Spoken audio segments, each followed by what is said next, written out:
Greetings. I'm here to answer a question that I receive many times about spell work. about spell work. I realize that I use the term feeding my spells pretty frequently, and I get a lot of questions from people that say, what exactly is meant by feeding a spell? And I realize I'm just dropping it into conversation like it's self-explanatory. And I realize it's not, and I apologize for that. What I want to tell you is that everybody realizes that when you're casting a spell, the energy that you put into the spell is what makes the spell work. The energy that you put into your intention is what makes the spell work. It's not just, you just don't say random words and use random oils or incenses or things and expect to get results from a spell. It just doesn't work that way. I think a lot of really powerful witches are able to cast spells a lot without the aid of any candles or special colors or incenses or wearing, special clothing or anything. It's because of their intention is very strong. Okay. Think about a spell as something that is alive, because that's really what it is. You're putting your intention, your energies into something or trying to cause some kind of a reaction, a change, something to happen. In order to do that, you need to put life into it. You need to put your life into it. We talk about, you hear me say, I like to blow out my candles rather than snuff out my candles, because it's my breath. My breath is a part of my magical practice. It's a part of it. My hands, I like to use my hands more than I like to use tools, because my hands are a part of my magical practice. It is the energy within me that will give me the results that I desire. Okay, so spells seem to fall in a couple of different categories. I think you realize that by now. Everybody should realize that. And because of that, we might want to feed different spells in different ways. Okay. And I have made this video is entirely made of clips taken from previous videos that I've already put up here on my channel, and they're here, and I will provide the link to those videos in the description box below in case you want to sit through those videos again and get a little more detail on the spells. But that's not what this is about today. What it's about is I want to show you that different spells require different kind of feedings, okay? I think the most common spell that we are familiar with is something which I call, and only me, other people I don't think say this is just me. I call them the one and done. I call it the one and done spell. The one and done is when you get out, you want to do a certain kind of spell. So you get out the candles you need, the oils you need, the incense you need, you set up your space, you cleanse your space, you write out your spell, your intention is clear what you want. You do all the stuff and do the stuff and raise some energies, and when it's all done and the candles are out and the incense is burned, we're done. We're done, and we walk away. And then we wait to see if what we wanted to happen happens. That's what most people do.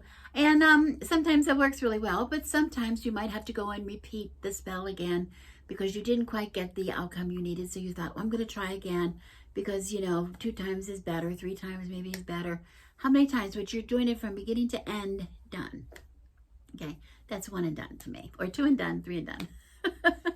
Okay. So in that case, those spells are fed during the actual spell casting process. During the actual spell itself, the feeding is done. Okay. Not to say that you haven't fed a little bit, you've prepared some things beforehand. You might have prepared special oils beforehand. You might have prepared special incenses or incense blends beforehand. You might have obtained certain color candles beforehand or those kind of things. So you're preparing. It's like the gardener who keeps the things in his cupboard, in his pantry, that he might want to eat later or use later, cook later, right? Like when I can my tomatoes or when I can my beans or whatever, okay? It's like kind of the same thing. So we have an example of that, me doing that. There's also something which I like to call the set it and forget it. Okay, and the set it and forget it spell is something very often it includes making a talisman.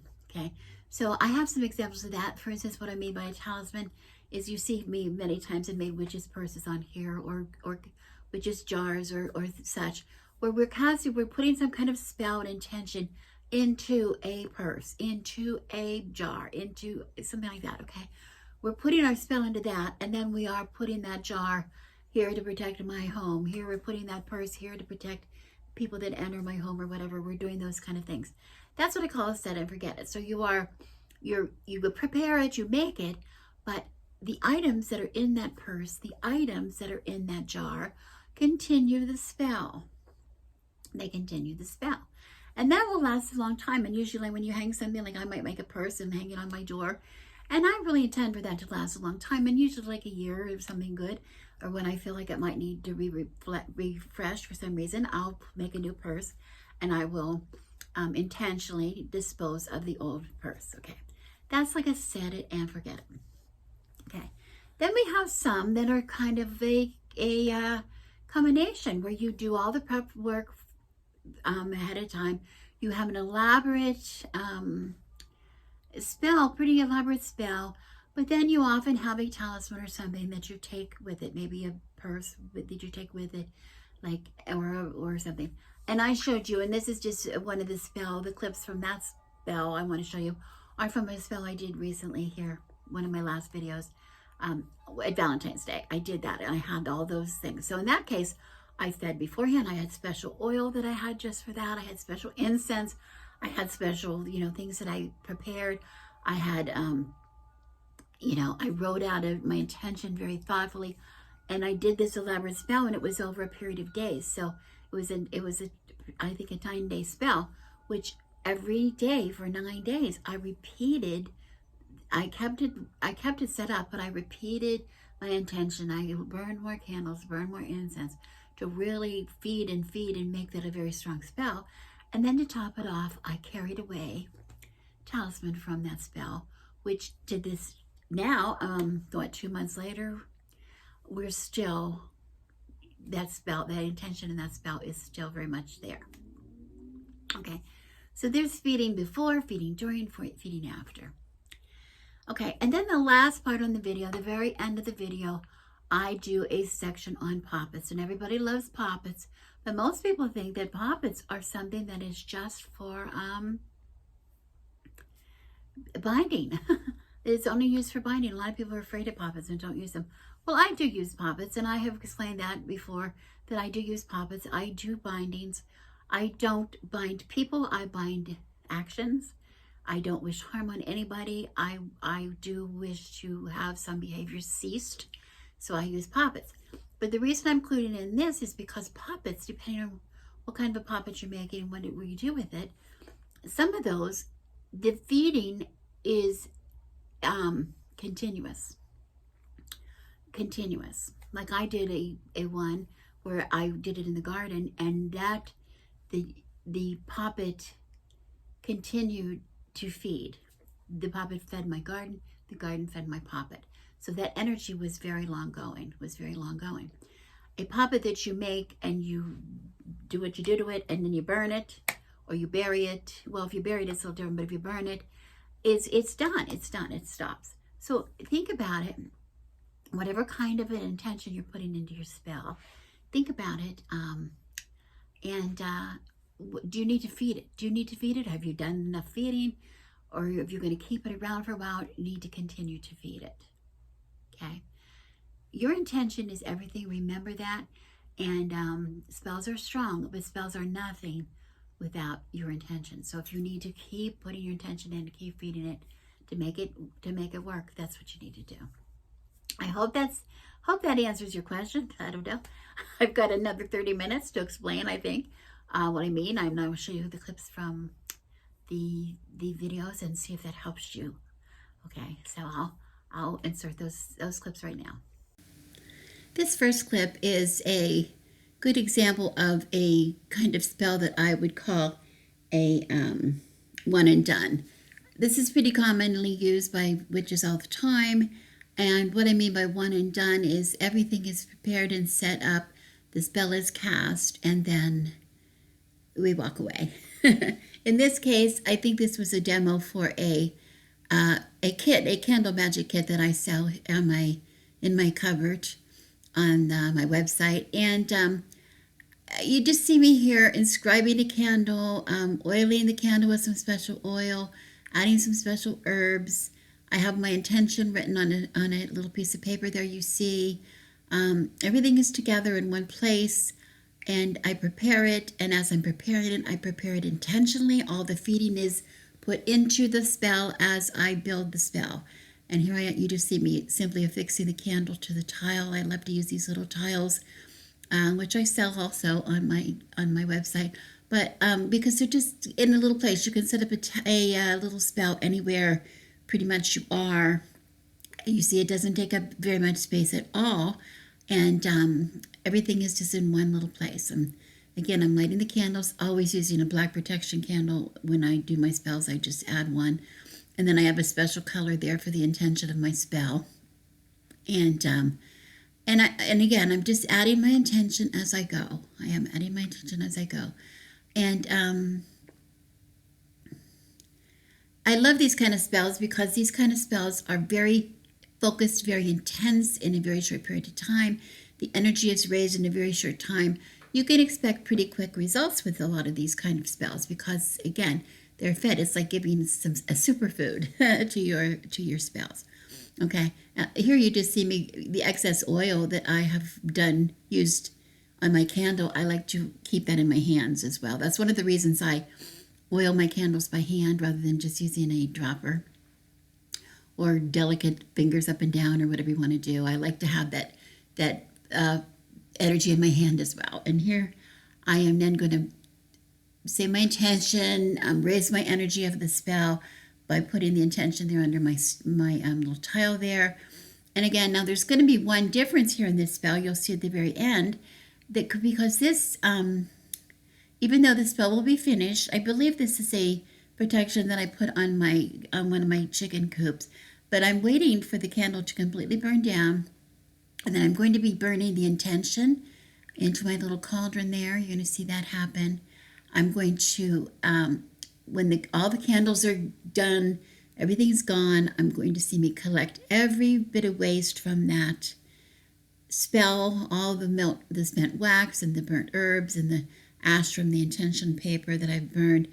And I have a little bag there, which is another protection bag that I have made. And I'm adding all that to the protection bag. Now you see that's a little purse. And what I'm going to do there with that purse is all these things left over from the spell are going to feed it. Once I put that bag up on my coop, this is going to feed the spell.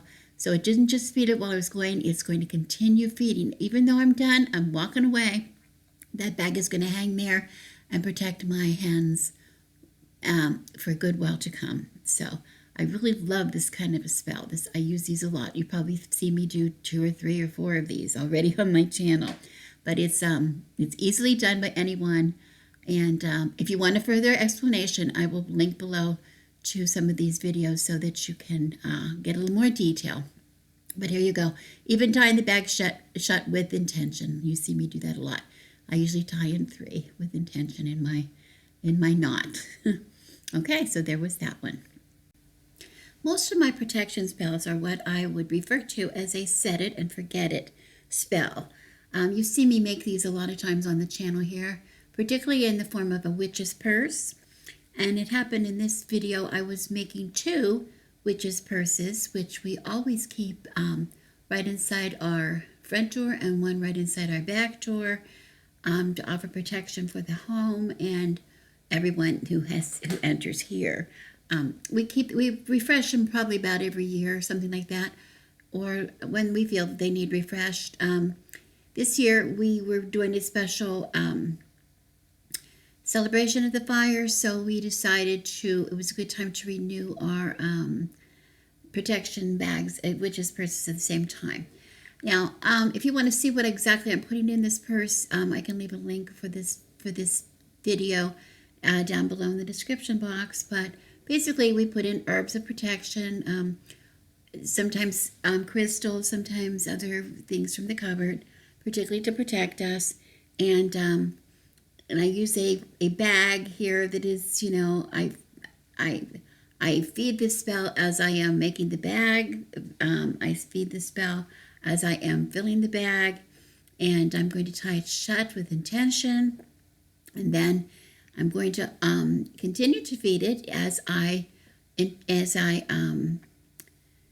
I'm going to move it into my spell table, into my parlor, and I'm going to put I'm going to really, perform the spell on the bag itself to carry the protection the while that it is hanging.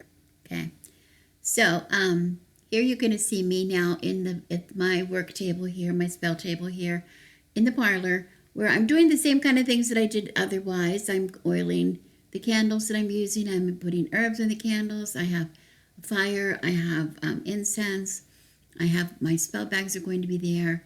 But here I'm going to say a special intention and raise the energy for the bag itself, so it is going to be ready to hang up at the front and back door. It's going to be a spell that feeds itself as it is hanging. Therefore, it is a set it and forget it spell. That's what I call it. The old bags that were there, of course, are going to be burned in the fire, and then that energy from that bag, those bags will be returned to the land as with the ash, and ready to grow the herbs that will feed the next protection purse that I hang at the door. Okay, everything is in a cycle. Another form of protection that we use around the crone house very often is a witch's jar or a witch's bottle. I use the term sort of interchangeably. The jars I usually put outside, and the bottles, if I use them at all, I'll use them inside of the house in a dark cupboard.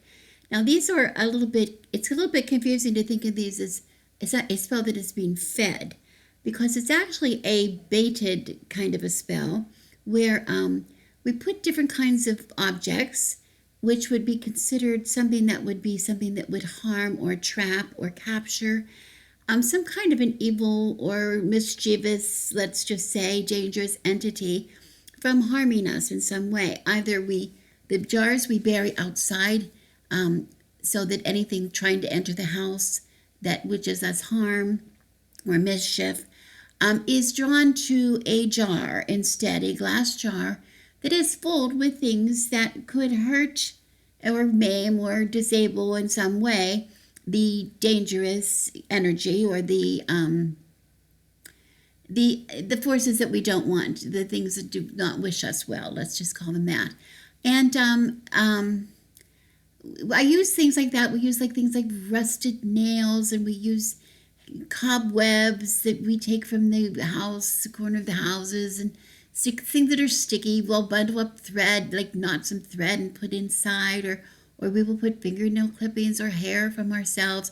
We will even use things like blood or urine, tissues, all kinds of things that we put inside the jar. And the idea of the jar is to attract and let's say attract the entity. Here you see, I like to put faces on mine, especially the ones I put outside. I just make a face from the internet and cut it out and affix it to the front of the jar because it serves as a kind of attraction. It's a little bit like putting cheese, if you will, in a mouse trap. You put cheese to catch a mouse, I guess, in the trap, so that any energy that's trying to get in and wishes harm or mischief in some way, misadventure, would be maybe attracted to the jar. That's the idea. This has been used for centuries, this kind of magic, protection, magic. And the idea is the energy will get stuck in the jar, right? Get stuck in the jar and not be able to get out because of the tangled webs or hair or whatever, or the urine or whatever else is in there, okay? So that's the idea. And so the feeding is done as a matter of bait. It's a matter of bait, which then we will renew from time to time, take the old away and replace it with the new. This spell that I actually did just several weeks ago for Valentine's Day was meant to be a love spell that was meant to be cast over a period of 9 days.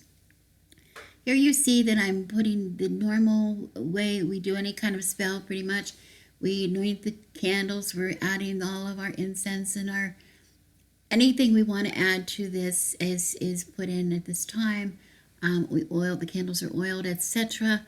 I have an intention there on my Valentine card that is under the plate.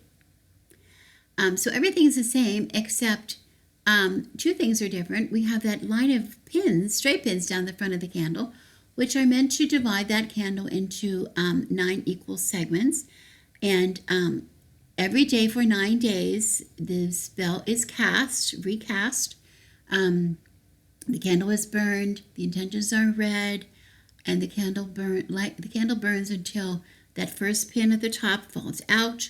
The candle is extinguished and allowed to sit. The spell sits there till the following day, where we again light the candles, read the intention, and allow the candle to burn until the second pin falls out, etc., for a period of 9 days.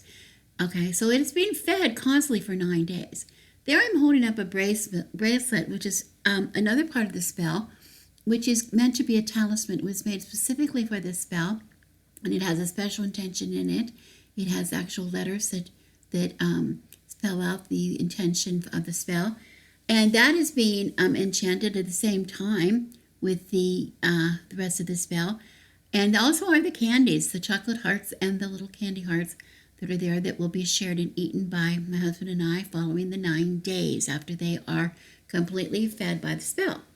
Now the bracelet is being fed, and then that intention I will carry forward as I wear that bracelet. The intention will be renewed as I wear the bracelet, and I'm reminded of the intention that I made on this period of 9 days. And in that way, I'm feeding the spell as well. So a talisman is not just something that is one and done. Sometimes that talisman acts as a reminder to renew your intention and move the spell forward. Okay, this is a pretty complex spell. I don't do this kind too often, but when I do, I like to really put a lot of thought into it, choosing the stones that I use, choosing the incense that I use, choosing the oils that I use. Here I think I have a Come To Me oil, which is a real strong, good oil for love and things. I do sell that in my shop, in my cupboard on the internet. But anyway, this takes just a little bit of planning. These kind of spells are really effective. They take a little bit of planning, but they really wallop a punch. They really do. They really are very, very effective spells. Very long-lasting results from the spell because of the intensive feeding that is done both during the spell and following the spell as well. Here you see me adding my intention that I have written into the pocket of this poppet that I have made.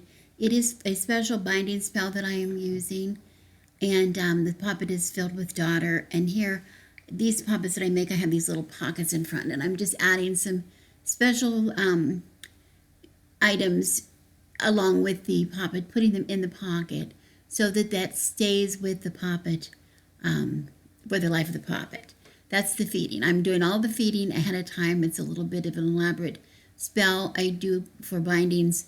Usually, I don't do bindings very often, so I take them very seriously, and I put a lot of thought into what I want to tag the poppet with, what I want to do, what my intention is. Everything is very clearly stated in the things that I use into the spell that I'm actually perform on the poppet, and of course what I keep with the poppet. So here I have some things that are going to remain with the poppet, and I'm going to sew it. Here you see me sewing it closed. Okay. I will leave a video. I will leave a clip to this video so that you can see it in its entirety if you want to. But here I have passing it through some special incense smoke. You can see the incense there in the mortar and pestle. Everything is specially selected for this spell. There I am adding, believe that's black cat oil. Depending on the spell, I use different. I usually anoint what I'm using with some kind of an oil, and that's what I'm doing here on there. Passing it through the smoke. There's intentions laid at every point of this spell. You will see me. I'm pausing to do that. And now I'm going to wrap this poppet up in a black cloth. I always use a cloth. This is, of course, natural fabric. This is linen. And I'm going to put some extra things in with the poppet itself. I believe this is graveyard dirt I have there. Again, all the intention is laid as the spell is happening. This is the feeding. This is the feeding. And most people don't think of this as feeding, but you'll see maybe when we see some of the other spells, if you compare with some of the other kinds of spells, why I call this feeding. There's a stone that I have, special stone that I'm inserting into the poppet at this time, wrapping it up. I want to wrap it up and keep it all together in a nice tight little package. I'm going to then tie it, bind it, do further binding by the act of adding a cord. And I believe this cord that I'm using is a hand spun, that's a hand spun piece of yarn that I spun and dyed actually with daughter. I want to point out there's daughter inside the poppet and there is daughter used to bind the poppet in the outside. And you can always check out some of my videos on daughter if you wonder why it is that I use daughter, but I always use it in binding. That's the one reason I use it for. Okay, and here you see me tying, even with the knot, I'm putting intention into it. All of these actions and all of these ingredients are part of the feeding of this poppet, of this spell. And then the spell, when it is complete, I will take it, and this poppet is being buried. It's going to be buried outside in a secret place, secret location, and it will just decompose in there. But while it's decomposing, the spell is working. The spell is still working. Okay? This is a really fun spell. This is another puppet. Binding, actually, it's a binding. I shouldn't say it's a fun spell. But this one I'm doing in the garden, and I'm using a little bit of, got a pot, and I put some soil in the bottom of the pot and a little bit of compost. And I had set my intention by doing a little bit of art rather than writing. I spent a good while making that picture, which I'm folding now. You see me folding and going to be putting into the pot. I knew this was going to be in a little bit of a demo of a spell. So I wanted to be sure I had my intention in here ahead of time. And here's an old orange from the tree, which I fashioned into a puppet figure, by putting some arms and legs on it with some sticks. And you see that I sewed some X's across where the mouth would be, because this is binding from ridiculous statements, let's say, misleading comments, etc. I'm binding the action of somebody that way, never putting harm to the person, but I'm stopping an action. And then I just simply am going to add some finished compost to cover, to get those started to break down in the soil in the pot. And then here I have some items from the kitchen that would normally be going into my compost pile. I think I have some egg shells and an old rotten banana there, and some spent herbs or some things like that, which I'm going to put on top of my poppet, and both the paper poppet and the orange poppet, the figure. And because I'm using unfinished compost there, you'll see me here in a minute, I'm going to add a little bit of finished compost to cover it, because that will smell if you just leave it out, and we'll get all kind of ants or flies and bugs and people coming to eat it, animals coming. So we're going to cover that real well. And of course I want to cover it and fill the pot both with some finished compost and a little bit more soil, because then that pot will just look like any other pot in my garden, and I'm going to plant something on the top of it so that nobody's the wiser that there's a poppet inside. But this is something that is going to be fed while that plant grows. It's going to, the poppet will feed my plant, whatever I put in the top. And as the compost decomposes, it will feed the spell. So this is going to be something that is going to be fed automatically in my garden. Really fun kind of a spell. Here I am doing another binding spell, and I'm going to be using for this spell some special oil that I have to create right now. There you see I have a jar with some dead spiders in it and some webbing, and that's a big part of the oil because I'm going to be making here a spider oil.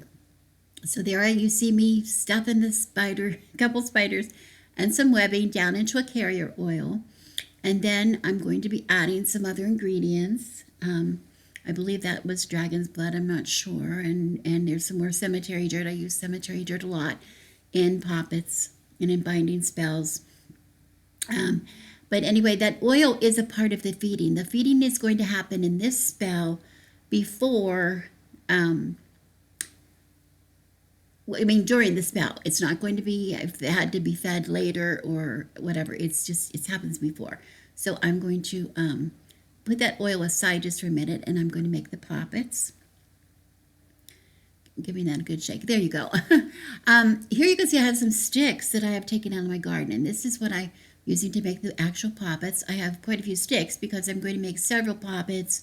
I'm binding several people at once for the same action. Remember, not doing harm to the people, just stopping them from an action.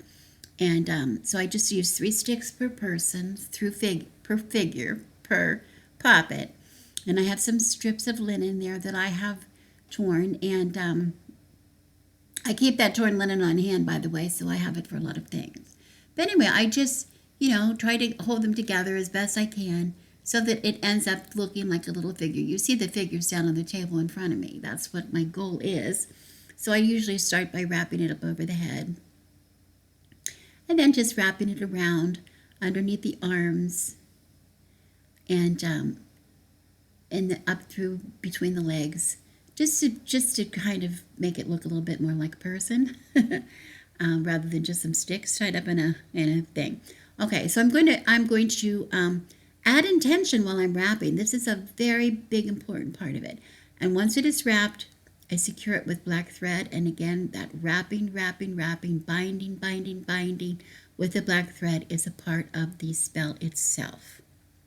Okay, that's very important. It's very important. This is all the feeding of my poppet during the spell. Okay, and then you're going to see I have the representations of the elements there, and each one of those is going to be, my intention will be set on each figure by passing it through each of the elements. I have a candle there representing fire and incense for the air. I have the water. I have water. I have a stone there also, and I have, I think that's storm water. Yes, I did say storm water. And then this is not going to be buried, but this, now I'm putting the spider oil on it, and it will not be buried, but it will be hidden away where no one can see it. And I keep this one. These are going to be kept in case I have to give this little spell a boost later on, which I do very rarely, but sometimes I do. This is a spell I did a year ago, just about exactly a year ago, for my husband who was going to go into surgery and have a knee replacement. So I started about 6 weeks before he was to go for surgery, and I found one of his own socks, and I wanted to make him a healing puppet. This was a puppet, but it was for healing. It was not for binding. And here you see I am stuffing one of his socks with all kinds of healing herbs that I have, and flowers that I have collected and kept from the garden and other places. I have some lavender and a lot of other things. And I'm tying it up with this blue thread, his favorite color, blue. And this is a cotton sock. So, but anyway, this is not going to be buried. This is not going to be hidden away. This is going to be kept out. The intention was to keep it for 6 weeks while he was to have his surgery and be healing from his surgery, to build up his strength and to heal him. Well, I think a lot of you do know that as a result of that surgery that he had for his knee replacement, they discovered that he did have a cancer in him, very serious health condition. And so the 6-week poppet that was going to be helpful for 6 weeks turned into a 6-month poppet. But actually, I was so happy to have it because we kept it for the 6 months on the altar, and it was dressed. I had made special incense for his healing, which we burned that for 6 months. I made special oil for his healing, which we dressed that poppet and fed that poppet for 6 months on the altar. We said special prayers on it. We put candles of intention by it and burned those. We had prayers from friends and cards from friends that we added to that altar to help him with his healing and in his battle with cancer. So this was something that this spell was being fed for 6 months, which was not the intention to begin with, but that's what it happened to be. And I was so happy to have this. This was such a comfort every day coming into this parlor and looking at that poppet sitting there and all the special prayers and intentions around him. I thought it was kind of funny because as I was fashioning the poppet, I was quoting that his one leg was bigger than the other, and I thought that was all about the his knee replacement, which, by the way, was a total success. But also, it looked so he didn't have much to him other than the legs because the intention was about the legs. But so I decided to add some decoration to him, and I had a little piece of blue felt that I fashioned a heart shape, a kind of heart shape out of. And I thought, well, since this is all about love and healing and good things, I will take this beautiful big blue heart and put it right on the front of the poppet. And that's what I did here. You see me cutting it from the felt. I didn't give it much thought at the time that I was adding it. I just thought it was going to make the poppet a little more special for him and show him the love that we have for him. And so I put it right over the middle. And as you can see, since it was all about his legs, there wasn't much room in the front for that heart. But it did turn out to be really special because we found out that the knee wasn't his big problem. It was his stomach, which was causing him problems, and he had to have a lot of that. He had a cancer growing in his stomach.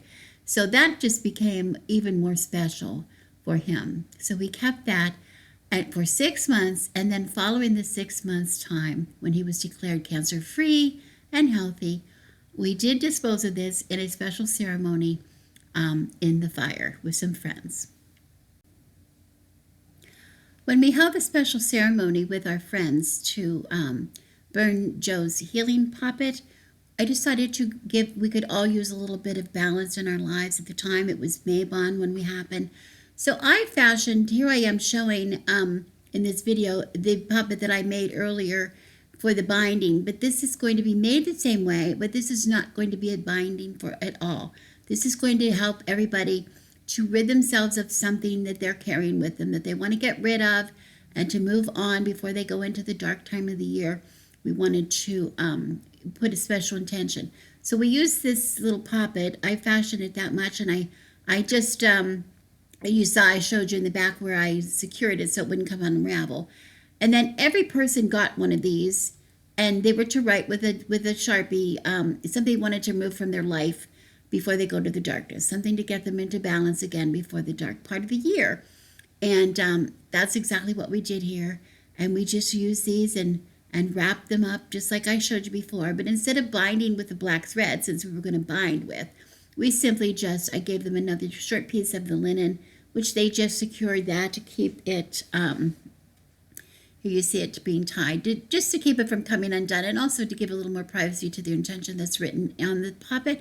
And then these were put into the fire with their intention, some special songs, the burning of Joe's healing poppet, now that it was needed no more. And it was a wonderful, special way to welcome the dark part of the year. So poppets are for many things, not just for binding. So there you have it. I hope that helped. I hope those clips helped you a little bit in understanding what I mean when I talk about feeding a spell. Just another one of my very, very long answers to what was a very, very short question. I hope it was helpful. I hope it was helpful. Thank you for your interest. Those of you who asked the question, I always like to try to answer questions when I can. Thank you to everyone for watching. And remember to look in the description box always in my videos, because I'm including, as many little bit of information in the description box that might help more with the video. So anyway, don't forget to look. And like always, I'm Rebecca, and I wish you blessings.